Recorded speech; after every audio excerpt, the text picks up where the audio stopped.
My brother-in-law lost his job, so I got him one at my company. 2 months later, I was fired. HR said someone had reported me for embezzlement. I checked the system logs. Only one username accessed my files. When I showed him the evidence, he just said, "You should have never trusted me with that promotion." That night, I stayed in the office. What I printed out and mailed changed the course of his life. I'm a 42-year-old guy living in Dayton, Ohio. I've spent the last 9 years working at Brearley Freight, a logistics company with a big footprint in the Midwest.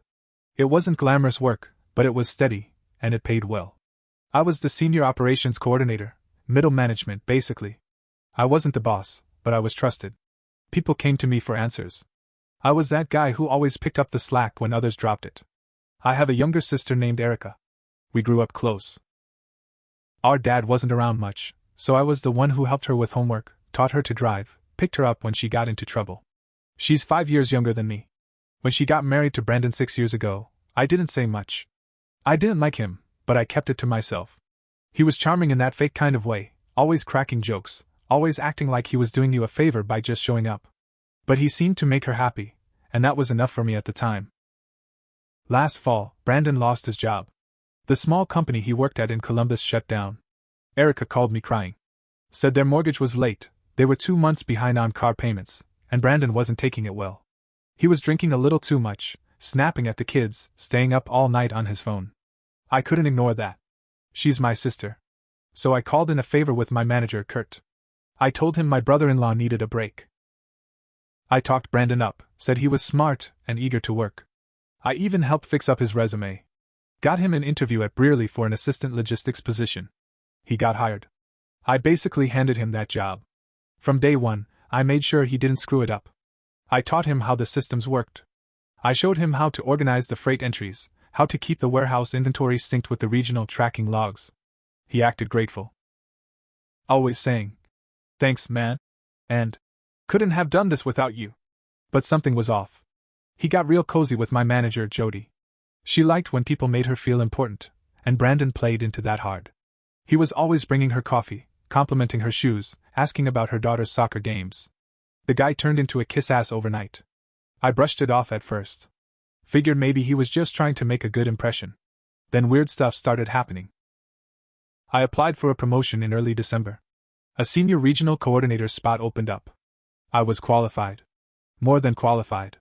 I'd been running the show during Kurt's vacations. Jody even told me during a meeting that I was next in line. But then things got quiet. No updates. Just silence. The new year came, and on January 4th, everything changed. I was called into HR first thing that morning. Carla, the HR manager, was sitting there with a folder on the desk in front of her. Her tone was cold. She said someone had reported me for embezzling funds through a fake shipping vendor. She handed me a stack of printed reports, system entries under my username, listing fake invoices, fake tracking numbers, and a bank routing number I'd never seen in my life. I laughed. I thought it was a joke. I even asked, "You serious?" But she wasn't laughing. Carla said the logs showed my account created the vendor entry, approved the invoices, and scheduled the payments. She said the system tracked logins, and it was all under my name. I told her it wasn't me. That I'd never seen that vendor before. Didn't matter. She told me I was being terminated pending an investigation and that legal action was likely. I had 10 minutes to grab my things. I walked out stunned. I had no idea what just hit me. I went home and spent the next 3 days in a haze. I barely ate. I just sat in front of my computer trying to figure out what had happened. I couldn't sleep. My wife kept asking me if I was okay. I didn't have an answer. Then I remembered something. I had once set up an automatic backup system for shared files through my private cloud account, just in case something went wrong. I logged in and started digging through the access logs. Every user action was recorded. Every login attempt, file opened, document edited. I compared the timestamps from the fake transactions to the system access logs. That's when I saw it. The fake vendor was created at 8:47 a.m. on December 19th. My username was used. But the IP address wasn't mine. It was from a different workstation. One assigned to, guess who, Brandon? At first I thought I was wrong. That I was reading it wrong. So I dug deeper. He'd accessed my folder 6 times in 3 weeks. He didn't have a reason to. His role didn't require it. But somehow, he had my login credentials. That's when it all clicked. He used me. He framed me. And for what? A job? A promotion? I printed every log I could find. All 26 pages. I highlighted timestamps, usernames, IPs, folder names.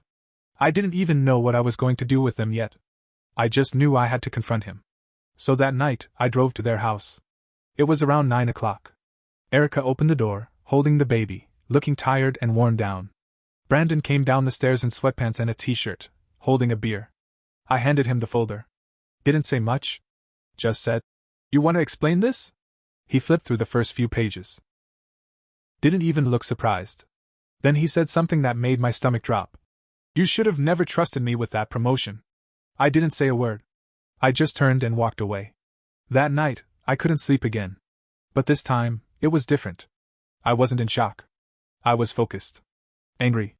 Cold. I still had my keycard for the office. For some reason, they hadn't deactivated it. So I drove there. Got in without a problem. I spent the whole night at my desk. Downloaded everything. Emails between Brandon and Jody, chat logs from the internal system, print logs, timestamped files. I didn't steal anything. I made copies. Proof. I even found a print job from Brandon's account, an onboarding form for a fake vendor.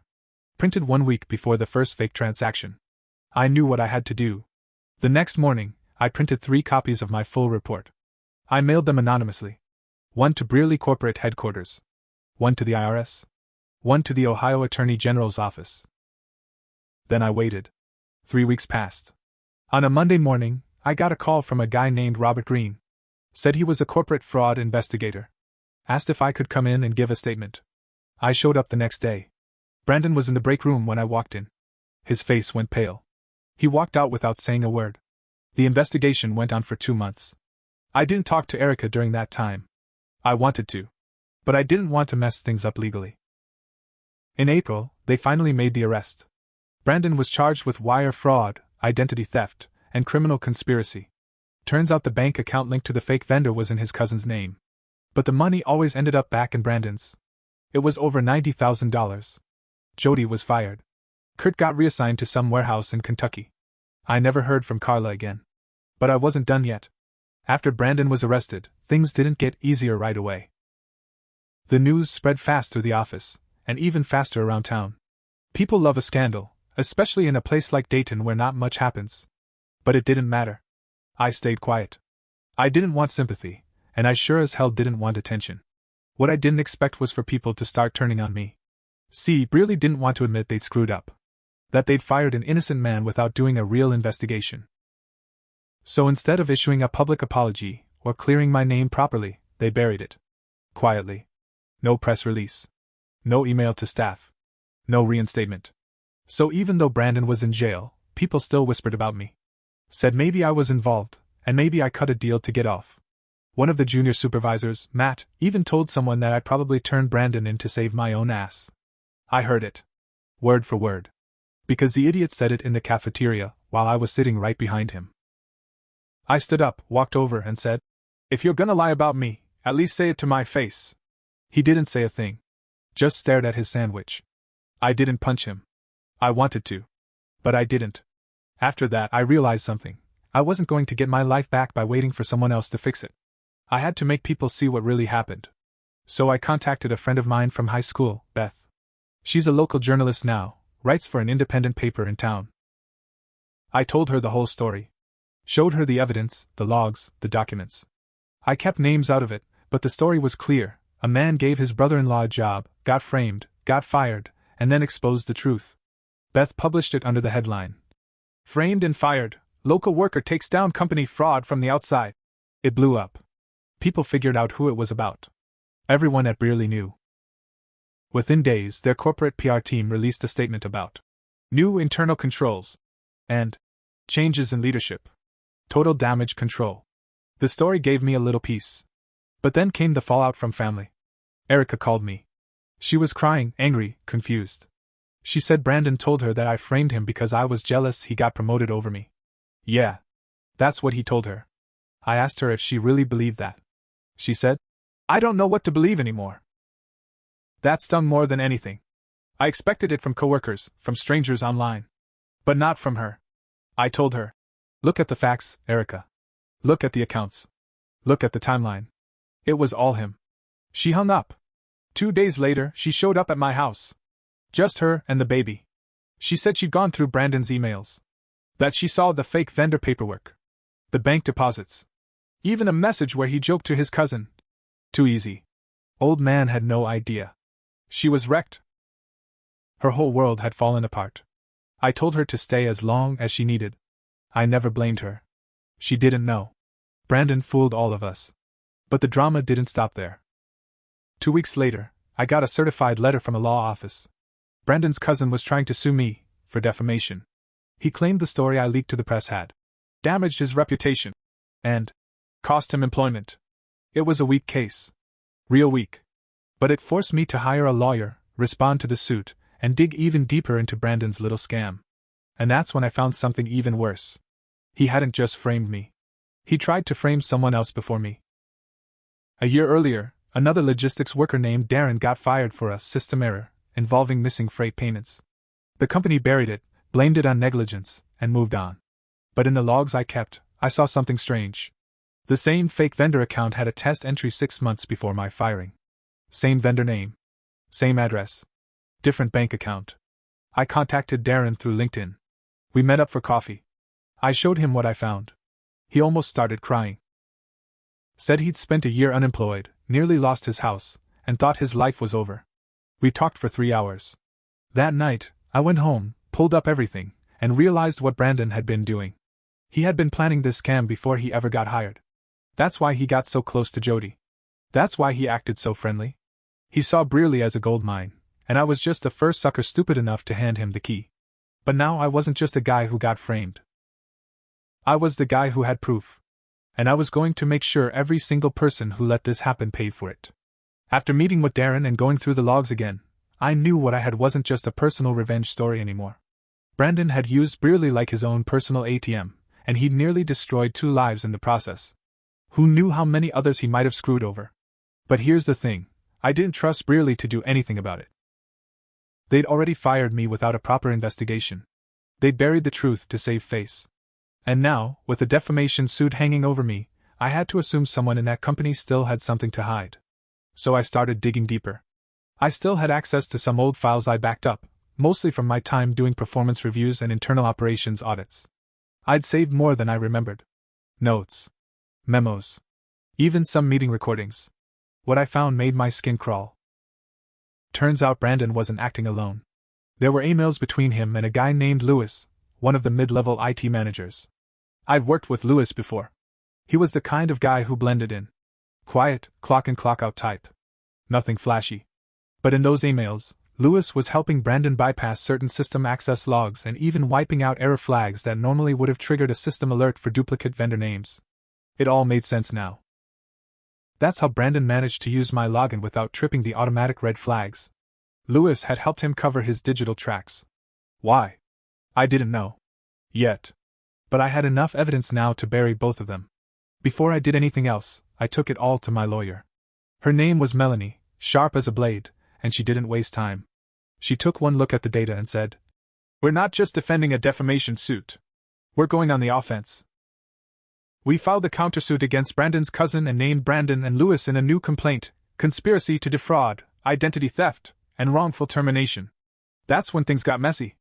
I started getting weird texts. Blocked numbers. Just things like, "Should have kept your mouth shut. You think anyone's gonna hire a snitch? You better watch yourself." It was amateur stuff. Probably Brandon's cousin trying to scare me. But then my car got keyed while it was parked outside my place. Deep scratches all down the driver's side. Someone wanted me to back off. I didn't. I installed cameras. I documented everything. I wasn't going to let scare tactics undo all the work I'd done. Then one night, about 11 p.m., I got a call from Erica. She was crying again, but this time she wasn't just upset, she was furious. She told me Brandon had called her from jail. Not to apologize. Not to explain anything.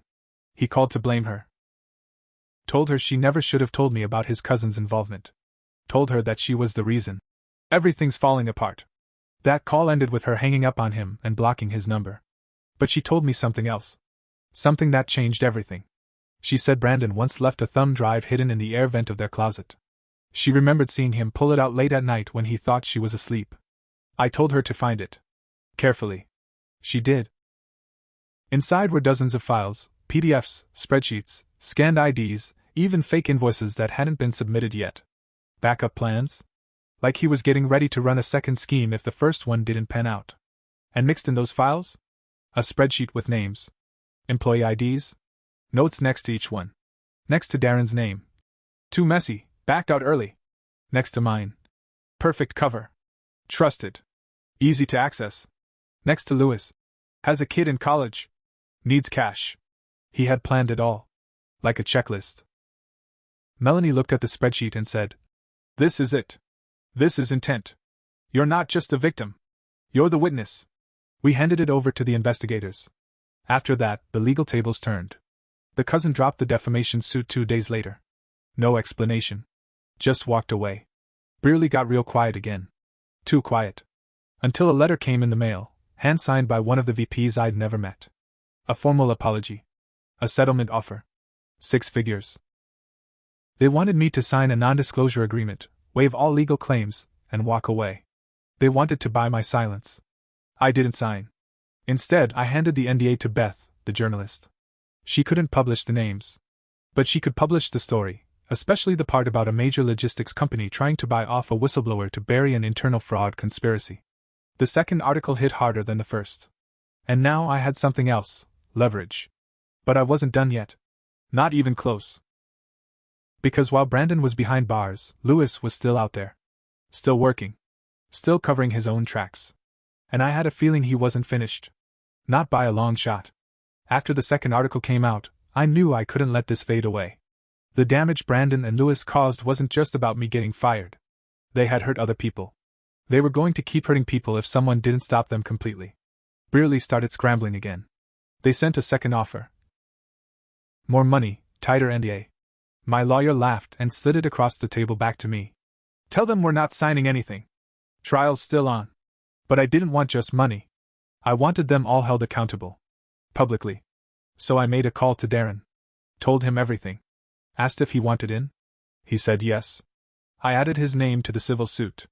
We were now suing for wrongful termination, defamation, emotional distress, and loss of income. Our evidence was solid. His case was older, but Brandon's file had notes that directly connected to him. It showed intent to frame him too. That made the timeline important.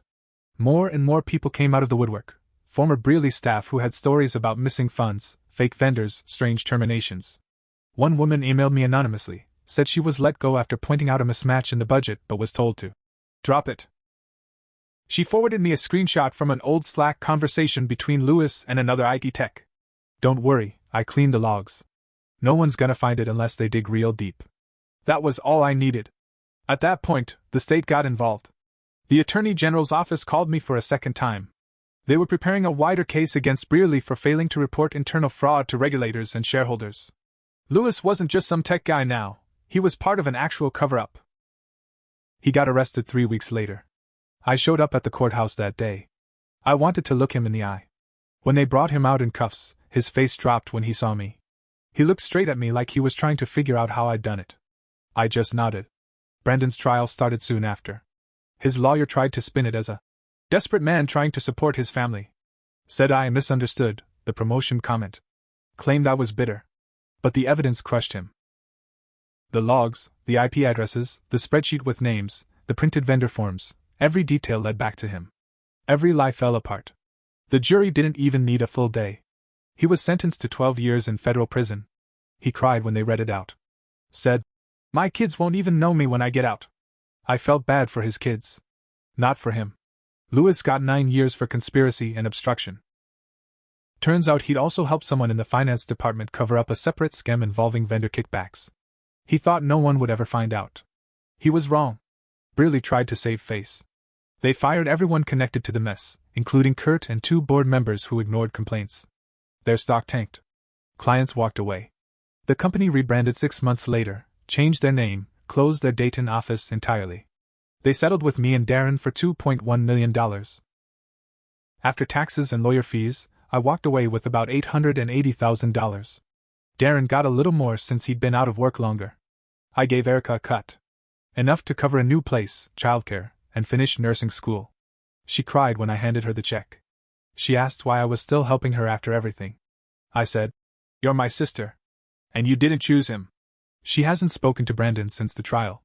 She doesn't let their kids write to him, either. As for me, I use part of the money to open my own consulting firm. Small logistics companies hire me now to help with fraud prevention. I turn down most of them. I only work with the ones who seem honest. The rest of the money? I used it to buy my parents a house near Lake Erie. Paid it off in full. They never had a chance to retire comfortably. Now they do. But here's the part that really brought it full circle. One afternoon, a year after Brandon was sentenced, I got a call from a young guy named Caleb. He'd just started at a logistics firm in Columbus. Said he'd read about my story and had noticed something strange in his own company, vendors being paid double, invoices with fake tracking numbers. He said, "I didn't know who else to go to." I told him, "You came to the right place." Sometimes revenge looks like someone getting what they deserve. Sometimes it looks like stopping the next guy from doing the same thing. But either way, you make damn sure it never happens again.